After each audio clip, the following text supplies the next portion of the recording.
Okay, good afternoon, Scott. How are you today? I'm good, thank you. That's very good. My name's Cindy Misson and I will be interviewing you today. Again, I'd like to thank you very much for joining us. We really appreciate your time and expertise. No I'd worries. just like to say I totally agree with your statement that access to the internet is an essential service, especially in today's society, and we are largely trying to raise awareness for that topic exactly. So thank you very much for that. No worries. So we'll jump right into the questions now, some of the questions from the group.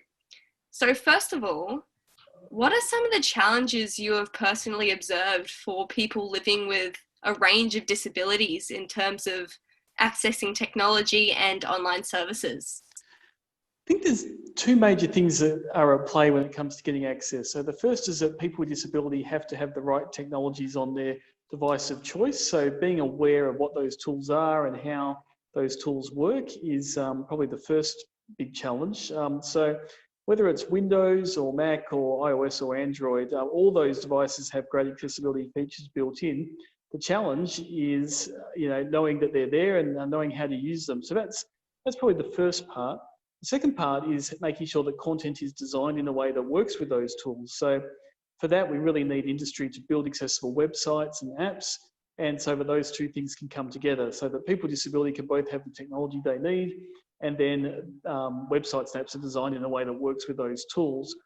Beyond those sort of broader things, I think the things that people get most frustrated about are often when there are roadblocks that just stop people from getting that essential access as a service. And that is things like captures, when you have those squiggly lines that try to determine if you're a bot or not. And one of the things I found through my own experience as someone who's legally blind is that a lot of the accessibility issues are challenging, but to some degree I can work around them.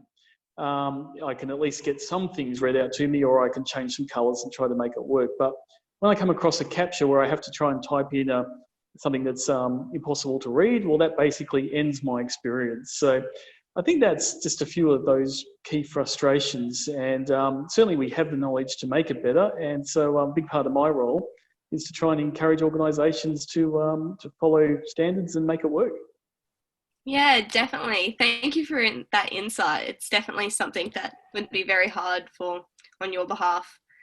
Now, what would you say is something that is a challenge for you that most wouldn't consider? Maybe another challenge, or perhaps when it comes to accessing technology?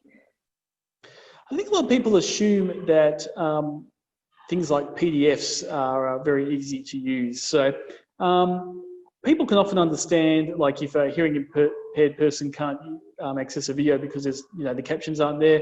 It's a very easy concept to explain and, very important issue to address. But when you can boil access down to, something is or isn't there, that's a much easier conversation to have. When it comes to something like PDFs, there's a bit of ambiguity. So if a PDF document is really well made, if it's made from an accessible document, then most people can probably access it okay with assistive technologies. But if you just put something on a photocopier, scan it in and have that emailed to you as a PDF, because it's a scanned document, there's no way assistive technologies can get into it. And because of that, essentially, that ability to do that has, there's just no accessible way into that document. So PDFs are a good example of where there's this ambiguity. Sometimes documents are made in a way where it works and sometimes it doesn't. And trying to have that conversation can be really hard to say, look, in certain circumstances, this doesn't work at all. And in some circumstances, it works very well. And it's, just trying to articulate that message, I think, is one of the bigger challenges. Yeah, definitely. I guess a lot of us take that accessibility for granted, and we don't really see the disadvantages of something like a PDF. So yeah, that's really interesting. I never would have thought of that. Thank you. Now, your organisation, Centre for Accessibility, what are you and your team doing to bridge that digital divide, perhaps? And what resources and services do you have in place? Great question. So to give a little background on the Centre for Accessibility Australia, we started in 2018, and we started basically as a social movement and industry collaboration between industry and not-for-profit. And what we wanted to do is to really raise awareness, to help organisations be able to make things more accessible and to provide resources in this space. So we got some funding and we managed to create an online resource, which is at accessibility.org.au. And that online resource is really designed so organisations can understand what accessibility is and how they can make their content more accessible. But what we found is that as time went on, we wanted to do more and wanted to continue to advocate for the importance of digital access. So that led to us creating Australia's first Access Awards, which then basically acknowledged organisations that are doing really good work in this space. And so we had those awards in December 2019, and that was a huge success. We were really surprised at just how many organisations were doing great work, and we had the community nominate that. And so that was a really good thing in building up knowledge and a profile in this space. And because of that, and because we wanted to keep working in this space, this year we incorporated as our own not-for-profit organisation. And so what we do is basically twofold. We look to provide resources to help people with disability directly and how they can use those tools on their devices and things, as we've talked about before, and also then provide services to undertake audits and training and other aspects to support organisations that want to make their information accessible.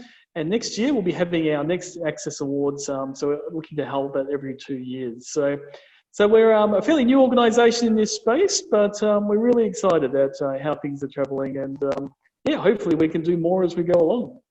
Yeah, so the captures before, the squiggly lines that we were talking about that you said weren't working, what are some workarounds that you might have found that why they might not work for other people with disabilities? Yeah, well, I think the trouble with captures is that, as we say, in other things, you can, if you run into, say, poor colour contrast, you might be able to find other areas of a website that don't have as bad a colour contrast. Or if alternative text is missing, perhaps there's enough text to give you an idea on what's going on. But with a capture, usually captures are used as a security mechanism to sign up to things. And in those cases, it's kind of either you can do them or you can't do them. And there's really hard to have workarounds for captures. So sometimes captures have an audio version, but they're also very difficult to complete. And so I think where captures differ from a lot of other things is basically it just ends your experience, as at least with other things, if you persevere, you might have a chance of getting through them. So this is really one of the biggest issues with digital access, that if accessibility completely ends your experience, well, it's tricky. I mean, a good example is separate to my work. As a personal issue for someone who's legally blind, I was trying to organise footy tickets for my son and I to go to the football 2 years ago. And the ticket website was really inaccessible, and it took us a long time to try to get through to buy those tickets. And it took me a lot longer than it would for most people. And eventually I got the tickets, and eventually I got to the checkout. And as I went to the checkout, I selected to pay, and it said timeout. So after all that effort, I couldn't get those tickets. And so it's that type of experience, I think, that is the frustration. So if you're just trying to find general content, sometimes you can work around things. But when there's this very specific thing you're trying to do online and you can't do it because of accessibility, well, it's either a yes or no scenario. And when it's no, that's really when the frustration kicks in. Yeah, definitely. It's such a shame, and I can imagine it being very, very frustrating for you and other people with other ranges of disabilities. Just back talking about your company again, I'd just like to ask, is it partnering with other companies to help people with disabilities? We do. So the way that the centre was founded is we partnered with a disability and arts organisation called Dada, and we also partnered with a website digital agency called Media on Mars. And so between those three organisations, Dada, Media on Mars and myself, is basically how we started the Centre for Accessibility as an initiative. So partnerships are really, really important in this space. Everyone can do a little bit of what's happening, and different people have different expertise. And even though accessibility is often seen as a very niche industry, within it, there's also different areas of knowledge. So some people specialise around document accessibility, some might specialise around social media accessibility, maybe some people are really good with policy. So, there's lots and lots of knowledge out there, and lots of people have lots of knowledge. So partnerships are super important to, looking at accessibility as a social movement. Yeah, definitely. Just helping to bridge that gap and build the bridge to the divide so we can help get more accessibility. Absolutely. Now, if you could change one thing to solve the digital divide, what would you do and why?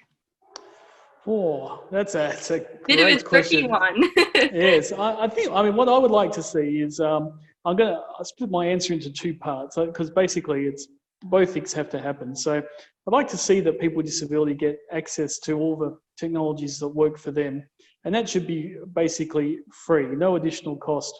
And we're almost there now. I mean, if I was doing this interview, say back in the early 2000s or earlier, you would have had to have spent thousands of dollars just to get a computer to talk to you if you're blind or have basic accessibility features. These days, we don't just have those features built in, but we also have a lot of choice, which is really exciting.